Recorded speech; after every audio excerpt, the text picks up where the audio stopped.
All right, good afternoon, everybody.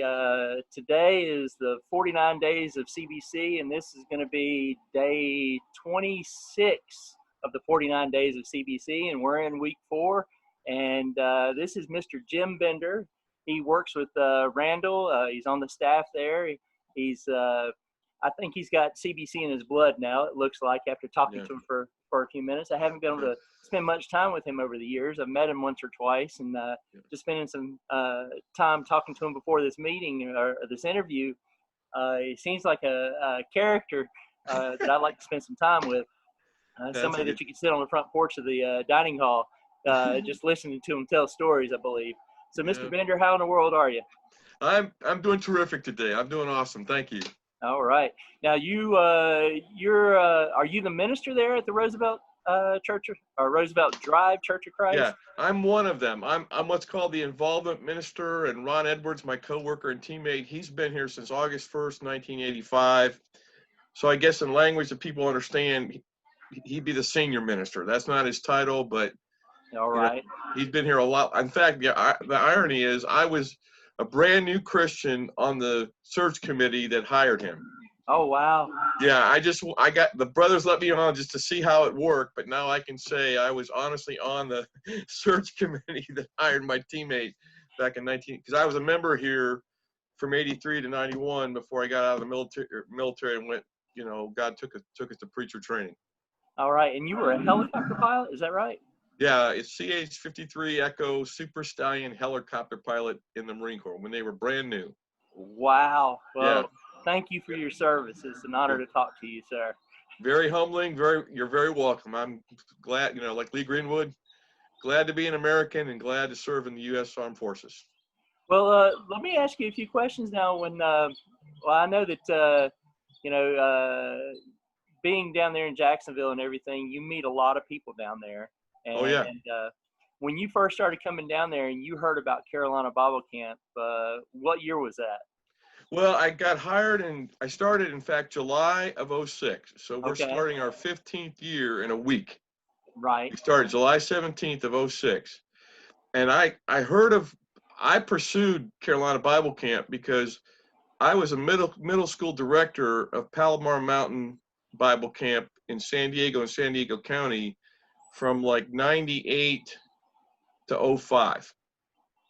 Now, providentially, the executive director at the time was John Austin Smith, who served with the San Diego Christian Foundation, who sponsored that summer camp every year at Palomar Mountain, where the observatory's at. And they couldn't find, I guess they ran out of they tried, he called me out of the blue and said, we'd like you to direct our middle school camp. I was 41 years old. All right. So I asked John, I said, now be honest, who have you checked before me? Because I know I'm not your first choice. And not at 41. And he said, well, I tried a lot of the youth ministers and they couldn't do it. So the short story is I served there for 7 years, 6th to 8th grade. And that's part of the reason I got hired here. They said, okay, we want our kids to go to camp. We know you've been a camp director of middle school for 7 years. So I went down the list and looked at, Carolina Bible Camp week 1 to week 7. We wanted a week where everybody of all grade level went. And that was week 4. Called Randall, loved what he was talking about. And we've been week 4 people at Roosevelt Drive since then. Oh, that's great. So it's from 2006 to now. I missed 1 year, so I've been there 13 years. All right. So, you spending time like that at Carolina Bible Camp, it grows on you. It gets into your soul. Many people talk about as they pass into the gate when they first get there. It's just like you release all the stress of the world because you come in there. And Amen. Yeah. I mean, everybody is focused on the same goal, and it's to share the gospel with these kids. So, when you sit there and think about not being able to do that this year, what ran through your mind? Well, what ran through my mind when I, and you know this, when Randall met with the board, I think initially it's like, okay, we are going to have 1 week of camp, and then no, we're not going to have camp at all. I went back to my wife, and it was her. Honestly, it was her idea. She said, I know you can't go to Moxville. I know you got to, but how about technology? How about a virtual camp? Yeah. And she kind of gave birth to the idea, and I said, look, we can we can do this. I mean, we Yes. can do some. It's not in person. It's not. I get it, but it's the next best thing. So that's how we ended up with this. 10 a.m. devotional, 2 p.m. craft, and 7 p.m. speaker and acapella music, and all virtual. And we had girls here that were devastated. I mean, Oh when yeah. I had to tell, they were like, okay, we're not going to be in person, but providentially, we all have to be flexible to God's providence here. And so let's just do the next best thing and, get online and do this virtual thing. Let's Zoom in and have the best camp we can have. So yeah, nothing takes the place of being in person. No doubt about that. But you do what you got to do in a righteous way to try to bless these kids. Well, that's the thing. I'm sure you have the same experience as I do and the other staff members, and that's the relationship with the kids. That's something that, people who don't work at camp, they don't understand that relationship you have. And Right. the joy it is when you get to help in the process of them becoming a Christian. Whether it's the Bible study or they ask you to baptize them or participate in baptizing them. That's just such a great honor, such joy to be able to do that. Are you tired when you go home from a week of camp? Oh no, I'm completely rested. I get from 10 p.m. to 7 a.m. uninterrupted sleep. It's so refreshing, and plus the climate, it's very cool and balmy. There's no humidity, no heat. 3 hours of boys swim time. It's like a resort, really. Yeah. It's a retreat. Yeah. Are you kidding? Oh boy, that sounds rhetorical. Well, if you haven't experienced Carolina Bible Camp working there a week, you don't understand what we're talking about. It might be the tiredest you've ever been. But you come away from there so full. Oh, absolutely. Yeah. And it's just a blessing to be able to do this. Your cup is overflowing. Yeah, no doubt about that. Yes. So when you look back over the years that you've been attending and working at Carolina Bible Camp, is there a memory that stands out to you that you could share with us today? Yeah, sure can. And my memory is recurring. Again, I really believe in God's providence, not any kind of supernatural moving the pieces, but he's sovereign and he does kind of move the pieces in regards to our choices and everything. But Randall allowed me the first year in 07. Yeah, 07, because we got here in July of 06. So 07 was my first year. I got to be the cabin counselor, and I asked for it. I wanted to be the senior high cabin counselor. I love all kids, whatever age, but I do better with older kids. Okay, so I wanted the 11th or 12th graders, and he let me be in cabin 12. So my memory takes place every single year of being that cabin's counselor and having those senior high boys. And like you said, the relationships, the late night moments, the devotionals. Now I've had, if you use the family of Greg Gross, I've had 3 of their sons. Oh, wow. Yeah. So Chris, and Jackson and Connor. So one's, having the first one in any family is blessing enough, but then to have the brothers to follow and say, I can't wait till I'm old enough to get to, we call it C12. Yep. We have our own little thing now, and I know, Lord willing, I'm going to hear it. I'm going to find a C12 alum down the road, and I'm going to see them speaking, or they're going to go C12. I'm going to hear that. Yep. And that's not something I started. Yes. They did. Yeah. And it's an environment that God created. Maybe the first year I had to, hey, got some rules here you got to follow, and no question about that. But I said, I've always told them, if you're going to act like young Christian men, I'll treat you like young Christian men. If you want to act like young boys who are, then you'll be treated like young boys. And I haven't had to do a whole lot over the years. Mm-hmm. The mature Christian young men kind of police they're like, we don't do that in C12. We don't act that way in C12. We're here to glorify God for these 6 days. Mm-hmm. And that makes it a blessing for me and all those guys. Yeah. So there's a heritage that God has established there, and that, I guess, that's my memory. Yeah. And it's Well, not just because it's ongoing. So yes, there's 13 years of memories, but it kind of happens every year I go there with a as you different see slate the of kids guys. age out and see them grow up to be young Yeah. adults, parents Oh of yeah. them, it's And then they get on. I see it immediately when they get on the staff. yes, You yeah, know, there's a turnover. If they're local, if they're close to Moxville or Mebane, in the area or whatever, all of a sudden they're on the staff with me. yeah, We're fellow staffers. yep, And to hear, to contact them during the year and hear the fondness and their joy and happiness of, yeah, I can't wait. I love camp this year. Can't wait to come back next year. I'm bringing my friend or, whatever. It's just that's to me that's the highlight. in those Cabin late 12, C12 is the highlight. the late night discussions that you have in those cabins with those Oh, kids, it's so much heart, isn't it? yeah. Oh, yeah. And they lay it. I mean, they're obviously going to say things to their cabin counselor that they may not say to their parents Mm-hmm. or the ministers back home. Yeah. And so they bare their hearts and they bare their souls, knowing it's going to,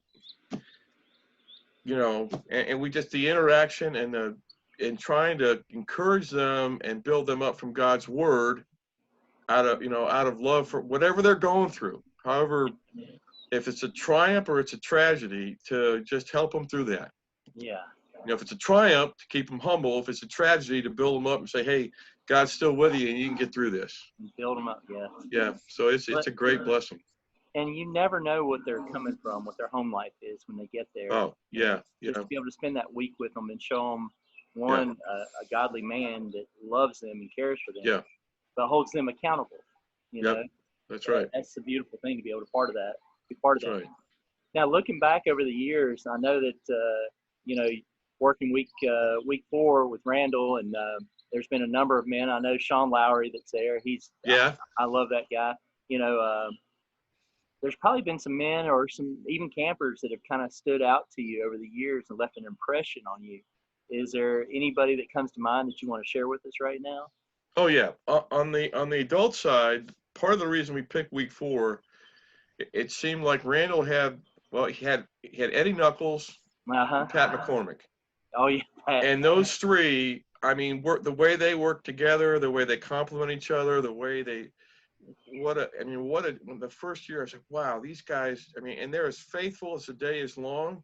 I mean, they love the camp, and I can say, well, yeah, I've been there 13 years. Well, that pales in comparison to, Randall was he's there at the very first institution of Carolina Bible Camp, and Eddie and Pat not far behind. So I don't even, there's no rare resume comparison there so far as tenure at CBC. Like, I'm the rookie. I get it. Okay. I'll always be the rookie.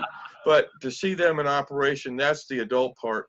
The other part, like I said, is whether it's the Gross family or it's the Chesneys or the Jacksons or whatever, just to see the, family after family coming through. And not playing favorites, but to just see the lineage of families that come through, the brothers that come through, is just, it's real special. It's real special.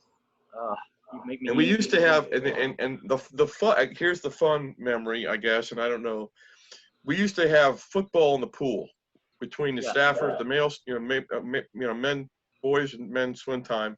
So staffers against campers.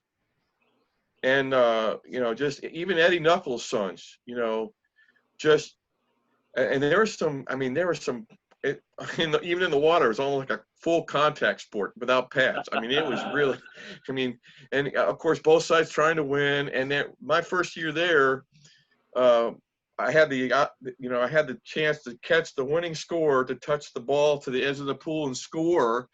And Chris Jackson was trying to stop me. And let me just put it this way: I'm glad there were only men and boys in the pool, because I touched the ball to the edge and we won, but I had to kind of regather my swimsuit later. So, and that was a memory for them, I guess. Nightmare for me. I don't know. But just one of those fun memories from camp. You meet up with like Pat and folks like that after camp's over with. Sometimes you meet up with them in a youth rally, what have you. but to sit down and, it's like you haven't missed them at all. You haven't been apart. You're Yeah. right there. Yeah. It's going to be a lifelong friendship. You know that. Yep. Yep. And they're there for you. Pat, I have so much admiration for Pat with his health. And he doesn't stop. He doesn't stop. Nope. Give him a golf cart. He will make things happen. He makes the Energizer Bunny look tired. I mean, that's just kind of, he keeps going and going, and nothing slows him down, it seems like. Yep. Well, brother, it's been an honor to spend a few minutes with you today, talking about some place that we love dearly, and that's Carolina Bible Camp. And we ask that you keep pushing the 49 days of CBC to help us kind of raise funds for Carolina Bible. I'll do that. And reach out to some of those kids that and the staff members, and encourage them during this time, because it is a big place in our heart that is kind of hurting right now. Oh yeah, there's a void there. There's no question. Yes, sir. Yes, sir. Yep. So the last question, I'm gonna put you on the spot here, that I'm gonna ask you. If you could sum up Carolina Bible Camp in one word, what would that word be? Oh boy. One word. One word. I'm going to pick one I don't think anyone else would pick, and that would be cherish. Yeah. There's moments that happen that people, staffers, and campers will cherish for a lifetime. That God takes those moments, and there's an imprint on their heart and mind that will never vanish or fade. Whenever they think about that, they may not know the word cherish, but they're gonna go, I cherish that moment. I cherish that memory. And they happen in every week. They happen multiple times in a week. And they happen in different ways to different people. Someone will say, hey, that moment and you usually hear it, that moment I'll never forget. I mean, you may not hear the word cherish, okay? Right. But hey, I'll never forget that. Well, I file that under the folder of cherish. So that's my word, cherish. Well, brother, is there something you'd like to say to your all of your staff members and that you work with during week 4, and all the kids? Just kind of a parting word to encourage. Yeah, just one, I respect you, I admire you. Part of the reason I love the kids, without a doubt, but one of the main attractions of Carolina Bible Camp, second to the kids, would be you, other staffers. Yes. People that have been there many more years and many more times and keep coming back because of your love for the kids. And I would say, pray for the kids. Like you said, yes, the short-term work to fundraise to keep camp on solid footing, but pray for next year. Mm-hmm. Pray for 2021 that God and his sovereignty, we can get past this coronavirus and COVID-19 and get back to sort of the quote unquote normal. Yes. Carolina Bible Camp. Amen. Amen, brother. Well, keep up the good work down there in Roosevelt Drive Church of Christ. I know you're working hard down there. We pray for your work down there. Thanks. But thank you for your time today. I really appreciate it. It's nice getting to meet you and talk. Yeah, to you me a too. little bit. Yeah. And, hey, I pray we're able to see each other next year, and it's going to be even better next year. Yep, that's absolutely right. Thanks. All right, thanks, brother. God bless your work. Thank you, sir.